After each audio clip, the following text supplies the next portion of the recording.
Hello दोस्तों, मैं अमित कुमार सिंह आपका अमित सिविल सर्विसेज एकेडमी में एक बार फिर से स्वागत करता हूं। दोस्तों, चैनल पर वीडियो अपलोड हो रहे हैं। मैंने दोस्तों बिहार की आर्थिक समीक्षा, बिहार का बजट और बिहार की जो सारी प्रमुख योजनाएं हैं, मैंने उसको दोस्तों चैनल पे अपलोड कर लिया है और आपसे रिक्वेस्ट है कि उसको देखिए। दोस्तों, आपके आने वाले बिहार के किसी भी एग्जाम के लिए बहुत ही इंपॉर्टेंट वीडियो है जो आपके एग्जामों में आपको सफलता प्राप्त कराएगा। ठीक है दोस्तों, और आप मेरे चैनल को सब्सक्राइब कर लीजिए दोस्तों कि आपको नए नए वीडियो के नोटिफिकेशन मिलते रहे। ठीक है दोस्तों, मेरी देखिए तो आपको यही है दोस्तों कि आपको बेस्ट से बेस्ट नोट में उपलब्ध करा पाऊं। ठीक है दोस्तों, मैं बहुत मेहनत करके आपके लिए नोट्स बनाता हूं और आपके लिए वीडियो प्रोवाइड करता हूं। ठीक है दोस्तों, आप वीडियो का भरपूर फायदा उठाइए, बार बार पढ़िए कि आपको दिमाग में छप जाए। ठीक है दोस्तों, आज भी मैं एक बहुत ही महत्वपूर्ण भारत का आर्थिक समीक्षा जो सर्वेक्षण 2020-21 है, उसके जो भी इंपॉर्टेंट क्वेश्चन मुझे लगे हैं, जो आपके एग्जामों के लिए बहुत ही इंपॉर्टेंट है दोस्तों, वो मैं आज लेकर हाजिर हूं कि आप उससे अच्छा प्रदर्शन कर पाए। ठीक है दोस्तों, बहुत ज्यादा बड़ा निचोड़ मैं आपके लिए लेकर आता हूं कि आपको बहुत फायदा हो। ठीक है दोस्तों, मैं क्वेश्चन की तरफ चलता हूं। दोस्तों, आज का पहला क्वेश्चन हम लोग लेते हैं। दोस्तों, वित्त वर्ष 2020-21 में भारत की जीडीपी कितने प्रतिशत की कमी का अनुमान है? देखिए दोस्तों, आप जान ही रहे हैं कि 2019 में जो कोरोना आया दिसंबर से, उसका असर अभी तक हमारे अर्थव्यवस्था पर है। हमारी अर्थव्यवस्था रिकवरी की है। हमारी अर्थव्यवस्था में कौन सी रिकवरी दोस्तों? भी शेप की रिकवरी हुई है, यानी एक बार डाउनफॉल हुआ और एक बार एकाएक इसमें, चूंकि कोरोना के कारण सारी चीजें, मशीनरी उद्योग, सब उद्योग बंद थे, तो एकाएक जब उद्योग खिले तो भी शेप की उसमें मांग भी हुई है और उत्पादन भी बढ़ा है। ठीक है दोस्तों, तो जो जीडीपी है दोस्तों 2020-21 में जो जीडीपी रहने का अनुमान है, चूंकि कोरोना का असर 2020 में, वो दोस्तों 7.7% की कमी उसमें होने का अनुमान है। ठीक है दोस्तों, भारत की जीडीपी में। ठीक है दोस्तों, आगे चलते हैं। वर्तमान में भारत में कोरोना परीक्षण के लिए कितनी प्रयोगशालाएं प्रचलन में? देखिए दोस्तों, इस क्वेश्चन को डालने का मतलब है आपको कोरोना की विभीषिका के बारे में बताना। देखिए दोस्तों, जब कोरोना हमारे देश में आया था तो मात्र एक वायरोलॉजी सेंटर था, एक सेंटर था दोस्तों, पूरे का नेशनल इंस्टीट्यूट ऑफ वायरोलॉजी। ठीक है दोस्तों, पूरे का इंस्टीट्यूट ऑफ वायरोलॉजी एक संस्थान था जहां पर सिर्फ एकमात्र संस्थान था जहां पर कोरोना की जांच होती थी। ठीक है दोस्तों, देखिए कितना मतलब हमारे देश में स्थिति खराब थी, प्रयोगशाला ही नहीं थी जहां पे कोरोना का जांच हो। लेकिन हुआ क्या दोस्तों, आज लगभग 2020 तक, मतलब आज 2021 होने जा रहा है दोस्तों, तो लगभग 2300 नई प्रयोगशालाएं जो है भारत सरकार ने खोल दी हैं। प्रयोगशालाएं प्रचलन में है और एक्टिव है, मोड में है और कोरोना का जांच कर रहा है दोस्तों। ठीक है, तो यह बहुत बड़ा फायदा, इसलिए मैंने इस क्वेश्चन को डाला है दोस्तों आपके लिए। आईएमएफ, इंडियन मॉनेटरी फंड के अनुसार, इंटरनेशनल मॉनेटरी फंड के अनुसार वर्ष 2020 में वैश्विक आर्थिक उत्पादन में कितने प्रतिशत की कमी आई? देखिए दोस्तों, भारत के साथ साथ पूरे देश में कोरोना ने कहर ढाया, जिसके कारण वैश्विक आर्थिक उत्पादन में भी कमी आई है दोस्तों, उत्पादकता में बहुत कमी आई है दोस्तों। तो लगभग विश्व बैंक के आंकड़े के अनुसार दोस्तों, लगभग 3.5% जो है, 3.5% जो है वैश्विक आर्थिक उत्पादन में क्या हुई दोस्तों? कमी आई है। ठीक है दोस्तों, विश्व बैंक के आंकड़े के अनुसार। याद रखिए, कोरोना भारत के साथ साथ पूरे विश्व में दोस्तों घमासान मचाया है। ठीक है दोस्तों, नेक्स्ट क्वेश्चन चलते हैं हम लोग। भारत का व्यापार घाटा अप्रैल सितंबर 2020-21 में कितने बिलियन अमेरिकी डॉलर हो गया? देखिए दोस्तों, 2020-21 में भारत का आयात और निर्यात लगभग दोनों घटा है। तो भारत का जो व्यापार घाटा है दोस्तों 2020-21 में लगभग आपको 26.2 बिलियन अमेरिकी डॉलर का दोस्तों भारत का व्यापार घाटा रहा है। ठीक है दोस्तों, भारत का व्यापार घाटा लगभग 26.2 बिलियन, 26.2। अब इसमें मतलब होता है दोस्तों निर्यात से ज्यादा आयात हुआ है, तो यही हमारा सबसे ज्यादा घाटा होता है दोस्तों, यहीं पे घाटा है। ठीक है, आयात का मतलब होता है चीजों को मंगाना कहीं से। ठीक है दोस्तों, आप जानते ही हैं, और निर्यात का मतलब होता है देश की वस्तुओं को बाहर बेचना। ठीक है दोस्तों, तो अगर निर्यात ज्यादा होगा तो हमारी अर्थव्यवस्था फायदे में रहेगी, आयात ज्यादा होगा तो हमारी अर्थव्यवस्था घाटे में होगी, व्यापार घाटा होगा हमको दोस्तों। ठीक है, तो यही कंसेप्ट है दोस्तों। आगे चलते हैं। संयुक्त राष्ट्र की एक रिपोर्ट के मुताबिक 2020 में भारत के कितने अरब अमेरिकी डॉलर का प्रत्यक्ष विदेशी निवेश प्राप्त किया? दोस्तों, बहुत बड़ा सुधार है दोस्तों। देखिए, भारत की तरफ भारत पर विदेशी कंपनियां बहुत विश्वास कर रही है और यहां पर एफडीआई जो है लगभग दोस्तों 64 अरब डॉलर का निवेश आया है। 64 अरब डॉलर का निवेश भारत को मिला है दोस्तों, प्रत्यक्ष विदेशी निवेश 2020 में। ठीक है दोस्तों, 2019 में कितना मिला था दोस्तों? एफडीआई, फॉरेन डायरेक्ट आप जानते हैं दोस्तों, ये एफडीआई है। एफडीआई का मतलब विदेशी निवेश जो भारत में आता है दोस्तों, ठीक है। लगभग आपको ये आया था दोस्तों $51 अरब 2019 में आया है, ठीक है दोस्तों। तो लगभग कितने की बढ़ोतरी हो गई है दोस्तों? लगभग आपको 27% की बढ़ोतरी हुई है दोस्तों, ठीक है। 27% की बढ़ोतरी हुई। और दोस्तों एफडीआई प्राप्त करने वाला भारत जो है 5वां स्थान है भारत का एफडीआई निवेश में, ठीक है दोस्तों। यहां पर पूरे विश्व में 5वां ऐसा देश है जहां पर विदेशी निवेश ज्यादा आ रहा है, ठीक है दोस्तों। तो इसमें 2019 में $51 अरब और 2020 में दोस्तों $64 अरब भारत में निवेश आया है। भारत की वास्तविक तथा सांकेतिक जीडीपी में वर्ष 2021-22 क्रमशः कितने प्रतिशत वृद्धि दर्ज करने का अनुपात है? देखिए दोस्तों, मैंने बताया कि हमारी अर्थव्यवस्था 20 से में वृद्धि करेगी, ठीक है दोस्तों। तो उसी क्रम में दोस्तों क्वेश्चन है कि हमारी जीडीपी 2021-22 में जो दोस्तों लगभग 11% वास्तविक जीडीपी रहने का अनुमान है और सांकेतिक जीडीपी दोस्तों 15.4% रहने का अनुमान है, ठीक है दोस्तों। 11% और 15.4%, ठीक है दोस्तों, इसको याद रखिए। कोरोना महामारी के दौरान लॉकडाउन के समय भारत सरकार तथा आरबीआई ने मिलकर कुल कितनी प्रोत्साहन राशि की घोषणा की है? देखिए दोस्तों, कोरोना महामारी के कारण बहुत सारे लोगों का उद्योग बंद हो गया, बहुत सारे प्राइवेट जॉब्स चले गए, बहुत सारे लोगों को अपना रोजगार से हाथ धोना पड़ा है। तो दोस्तों कोरोना महामारी से देश को निकालने के लिए आरबीआई और भारत सरकार ने मिलकर कुल 29.87 लाख करोड़ रुपए का प्रोत्साहन राशि मतलब पंप किया गया है देश में कि भाई यहां पर जो है इकोनॉमी को फिर से बेहतर अवस्था में लाया जाए, ठीक है दोस्तों। विश्व व्यापार संगठन ने वर्ष 2020 में विश्व व्यापार व्यवसाय में कितने प्रतिशत गिरावट की घोषणा? उत्पादन में आप 3.5% देखा दोस्तों। विश्व व्यापार संगठन ने भी बताया कि भाई कोरोना का कारण व्यापार में कमी आई है, तो लगभग इसने बताया कि वर्ष 2020 में 9.2% की गिरावट हुई है दोस्तों विश्व व्यापार में, ठीक है दोस्तों, याद रखिए इसको। प्रति व्यक्ति आय के आधार पर कौन सा राज्य शीर्ष पर है? देखिए दोस्तों, प्रति व्यक्ति आय के आधार पर अगर बात किया जाए तो गोवा जो है पूरे भारत में शीर्ष पर है दोस्तों। यहां की प्रति व्यक्ति आय जो इतना रुपए है दोस्तों, 4,03,081 रुपए है, ठीक है, प्रति व्यक्ति आय के आधार पर। सिक्किम का दोस्तों है 3,80,926 रुपए है, ठीक है दोस्तों। हरियाणा का आपका है 2,36,147 रुपए, ठीक है दोस्तों। ये प्रति व्यक्ति आय के आधार पर आंकड़े हैं, ठीक है दोस्तों, याद रखिए। भारतीय फार्मास्यूटिकल उद्योग मात्रा के आधार पर पूरे विश्व में किस स्थान पर आता है? देखिए दोस्तों, भारतीय फार्मास्यूटिकल जो उद्योग है वो मात्रा की दृष्टि में पूरे विश्व में 3रे स्थान पे आता है दोस्तों, ठीक है। भारतीय फार्मास्यूटिकल उद्योग बहुत बड़ा उद्योग है दोस्तों। और अगर मूल्य की दृष्टि से देखा जाए, मूल्य की दृष्टि से इसका पूरे विश्व में स्थान दोस्तों क्या है? मूल्य की दृष्टि से स्थान 14वां है, ठीक है दोस्तों, भारतीय फार्मास्यूटिकल उद्योग का। याद रहेगा दोस्तों, आपको याद रखिए कि मात्रा के आधार पे ये 3rd पोजीशन पे है और मूल्य के आधार पे दोस्तों 14वें पोजीशन पे है, ठीक है दोस्तों, याद रखिए इसको। सितंबर 2020 के अंत तक भारत का कुल विदेशी कर्ज कितने बिलियन अमेरिकी डॉलर दर्ज किया गया? दोस्तों देखिए, सितंबर 2020 के अंत तक भारत का कुल विदेशी जो कर्ज है दोस्तों, कुल विदेशी ऋण जो है वह दोस्तों आपको दर्ज किया गया है 556 बिलियन अमेरिकी डॉलर, 556.2 है दोस्तों, 556.2 बिलियन अमेरिकी डॉलर भारत पर विदेशी कर्ज है दोस्तों, ठीक है, आप याद रखिए।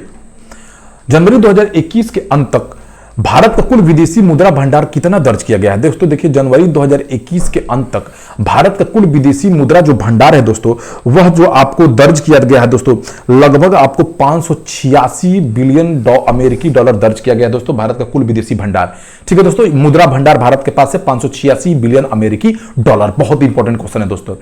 वित्तीय वर्ष 2019-20 में भारत का कुल खाद्यान्न उत्पादन कितना हुआ? देखिए दोस्तों, वित्तीय वर्ष 2019-20 में भारत का कुल खाद्यान्न उत्पादन 296.7 मिलियन टन रहा, 296.7 मिलियन टन रहा, जिसमें दोस्तों आपको अनाज, मोटे अनाज और दालें सभी दोस्तों इसमें सम्मिलित है, ठीक है दोस्तों। 296.7 मिलियन टन उत्पादन हुआ है दोस्तों, याद रखना है दोस्तों, जिसमें अनाज लगभग कितना हुआ है दोस्तों? 273.5 मिलियन टन अनाज उत्पादन हुआ है, ठीक है दोस्तों, ठीक है। और दालें कितना उत्पादन हुआ है दोस्तों? दाल लगभग आपको 23.2 मिलियन टन उत्पादन हुआ है। आप जानते हैं दोस्तों, चावल उत्पादन में भी चीन आगे है और गेहूं उत्पादन में भी चीन आगे है और दूसरे स्थान पे भारत है, ठीक है, चावल और गेहूं दोनों में, ठीक है दोस्तों। अब मैंने उसकी एक वीडियो बना रखी है कि किस फसल में भारत का कौन सा स्थान है दोस्तों और विश्व में कौन आगे है। आप मेरे चैनल पे जाइए, आप वहां पे देखने को आपको मिल जाएगा। सारा का सारा मैंने लेटेस्ट आंकड़े दोस्तों एग्जाम के पॉइंट ऑफ व्यू से दिए हैं, ठीक है दोस्तों। आगे चलते हैं हम लोग। 2019-20 के दौरान भारत का राजकोषीय घाटा कितना रहा? देखिए दोस्तों, 2019-20 के दौरान भारत का जो फिस्कल डिफिसिट है दोस्तों, फिस्कल डिफिसिट वह दोस्तों रहा है आपको 3.8%। कितना रहा दोस्तों? 3.8% रहा है। ठीक है दोस्तों, 2019-20 के दौरान, ठीक है, 2019-20 के दौरान रहा है दोस्तों कितना? ये 3.8%। यहां पे दोस्तों 3.8% कर लीजिए, कितना रहा है? 3.8% फिस्कल डिपॉजिट रहा है दोस्तों भारत का राजकोषीय घाटा। और 2020-21 में अनुमान लगाया गया है कि राजकोषीय घाटा 3.5% रहेगा। कितना रहेगा दोस्तों? 3.5%। स्थिर कीमतों पर भारत की अर्थव्यवस्था की वृद्धि दर क्या है दोस्तों? स्थिर कीमतों पर भारत की अर्थव्यवस्था की वृद्धि की दर अभी 5% है दोस्तों, 2019-20 में रही दोस्तों। ठीक है, स्थिर कीमतों पर। ठीक है दोस्तों, याद रखिए इसको। डूइंग बिजनेस रिपोर्ट 2020 के अनुसार 190 देशों में भारत का कौन सा स्थान रहा? देखिए दोस्तों, डूइंग बिजनेस में भारत बहुत अच्छा प्रदर्शन करते हुए 77वें स्थान से उठ के दोस्तों 63वें स्थान पर आ गया है। ठीक है, 2019 में इसका स्थान क्या रहा दोस्तों? 73वां। 2018 में यह 77वें स्थान पे था, 2019 में उठ के किस स्थान पे आ गया है? 63वें। तो बहुत अच्छा प्रदर्शन रहा है दोस्तों भारत का इसमें डूइंग बिजनेस रिपोर्ट में। कच्चे इस्पात के उत्पादन में भारत को कौन सा? देखिए दोस्तों, कच्चे इस्पात के उत्पादन में भारत दूसरे स्थान पे, प्रथम नंबर पे दोस्तों चीन है। प्रथम नंबर पे दोस्तों कौन है? चीन है दोस्तों। इन सभी का लिस्ट, खनिज का और इसका लिस्ट मैंने अलग एक वीडियो बनाया है दोस्तों, आप जाके मेरे अमित सिविल सर्विसेज एकेडमी के चैनल पे देख सकते हैं, जो आपके एग्जामों के लिए बहुत इंपॉर्टेंट रहेगा दोस्तों। ठीक है, आप वहां पे देखिए दोस्तों। भारत सरकार ने किस नाम से एमएसएमई की सहायता के लिए, एमएसएमई दोस्तों स्मॉल इंडस्ट्रीज की सहायता के लिए एक ऑनलाइन प्लेटफॉर्म लॉन्च किया दोस्तों, उसका नाम है चैंपियंस। इसके तहत जो भी स्मॉल स्केल इंडस्ट्रीज है उसकी सहायता की जाएगी दोस्तों। ठीक है, 2019 में प्रति व्यक्ति खाद्यान्न चावल की उपलब्धता, ठीक है दोस्तों, खाद्यान्न में जो चावल की उपलब्धता है वो कितनी है दोस्तों? देखिए 192.1 ग्राम प्रतिदिन चावल प्रति उपलब्धता प्रति व्यक्ति है दोस्तों। ठीक है, प्रति व्यक्ति हमारे देश में 192 ग्राम प्रति ग्राम चावल उपलब्ध है प्रत्येक व्यक्ति के लिए। ठीक है दोस्तों, अगर इसी को वर्ष भर के लिए बात किया जाए कि वर्ष भर के लिए चावल की उपलब्धता कितनी है दोस्तों, तो वर्ष भर के लिए दोस्तों 70.1 प्रति वर्ष प्रति व्यक्ति उपलब्धता है दोस्तों। प्रति वर्ष प्रति व्यक्ति उपलब्धता अभी हमारे देश में है। ठीक है, आप इसको ध्यान दीजिए, वेरी इंपॉर्टेंट क्वेश्चन है दोस्तों। अगर इसी बात पे गेहूं में अगर पूछ दे दोस्तों कि गेहूं में क्या है, तो गेहूं में दोस्तों लगभग आपको 64.6 किलोग्राम प्रति वर्ष उपलब्धता है प्रति व्यक्ति के लिए। ठीक है दोस्तों, तो ये रहा खाद्यान्न का। ठीक है, अगर बिजली की उपलब्धता पूछ दे दोस्तों कि बिजली की उपलब्धता कितनी है प्रति व्यक्ति, तो लगभग 220.6 किलोवाट घंटा यूनिट बिजली जो है दोस्तों प्रति व्यक्ति उपलब्ध है अभी पूरे भारत में। ठीक है दोस्तों, उपलब्धता है यही। 2019-20 के दौरान भारत में कितना मिलियन टन दूध का उत्पादन हुआ? देखिए दोस्तों, 2019-20 के दौरान भारत में लगभग 198.4 मिलियन टन दूध का उत्पादन हुआ है। और 2018-19 में कितना हुआ था दोस्तों? 2018-19 में 187.7 मिलियन टन दूध का उत्पादन हुआ था दोस्तों। तो देखिए उसमें बढ़ोतरी हुई है दोस्तों, लगभग 12 मिलियन टन की बढ़ोतरी हुई है एक साल में। तो 2019-20 के दौरान भारत में कितना मिलियन अंडा का उत्पादन हुआ दोस्तों? देखिए भारत में लगभग आपको 1,14,419 मिलियन अंडों का उत्पादन दोस्तों हुआ है। ठीक है दोस्तों, 2019-20 के दौरान।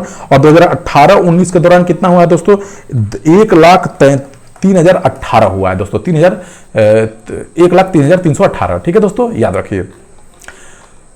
2019-20 के दौरान भारत में कितना हजार टन मछली का उत्पादन हुआ? देखो तो 14,070 टन मछली का उत्पादन हुआ है 2019-20 में। 2018-19 में कितना हुआ दोस्तों? 13,420 टन उत्पादन हुआ है। ठीक है दोस्तों, याद रखिए। आगे चलते हैं दोस्तों।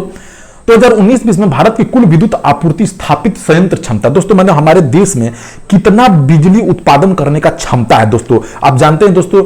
तो ये दोस्तों लगभग 370,000 मेगावाट बिजली उत्पादन क्षमता है दोस्तों, जिसमें आपको मैं बताता हूं दोस्तों, जल विद्युत की जो क्षमता है, जल विद्युत आप जो हाइड्रो पावर प्लांट से जो उत्पादन होगा वो 45.7 हजार मेगावाट उत्पादन का है दोस्तों। कितना? 1000 मेगावाट का।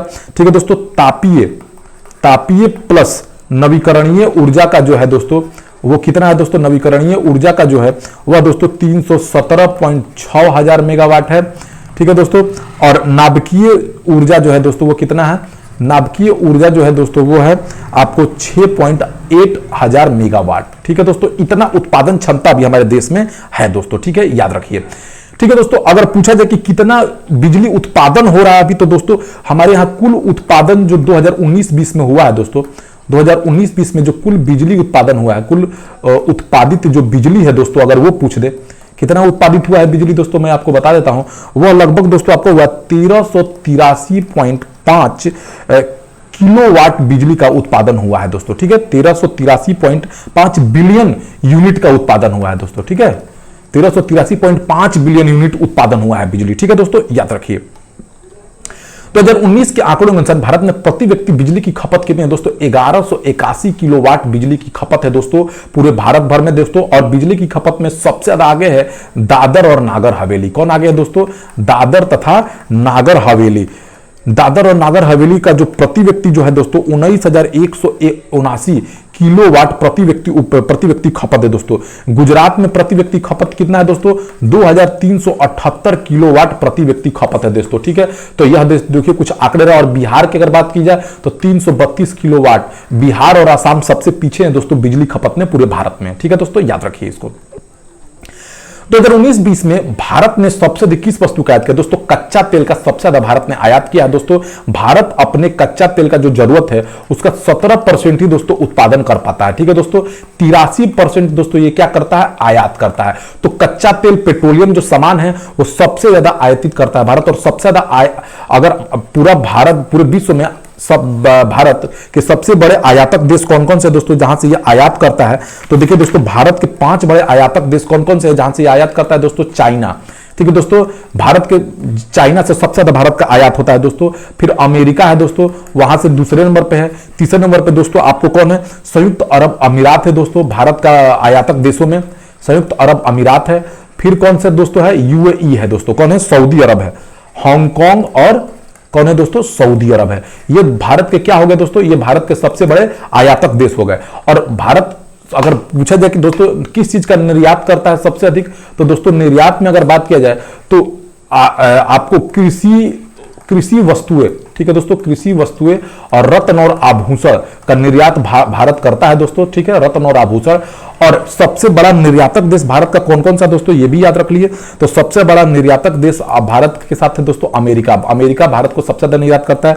दूसरे नंबर पर यूएई है और तीसरे नंबर पर क्या है दोस्तों? चीन है, ठीक है दोस्तों, याद रखिएगा ये। तो ये बहुत इंपॉर्टेंट फैक्ट है दोस्तों जो आपको एग्जामों में पूछा जाएगा, ठीक है, आपको याद रखना है दोस्तों, ठीक है। तो ये सारी चीजें हो गई दोस्तों कि आपको क्या क्या चीज याद रखना है अपने दिमाग में, ठीक है दोस्तों। तो ये इंपॉर्टेंट जो फैक्ट्स है मैं आपके लिए लेकर आया हूं जो आपके एग्जाम के लिए बहुत ही लाभदायक है दोस्तों, ठीक है। ठीक है दोस्तों, आज का वीडियो इतना ही। Thank you for watching my videos.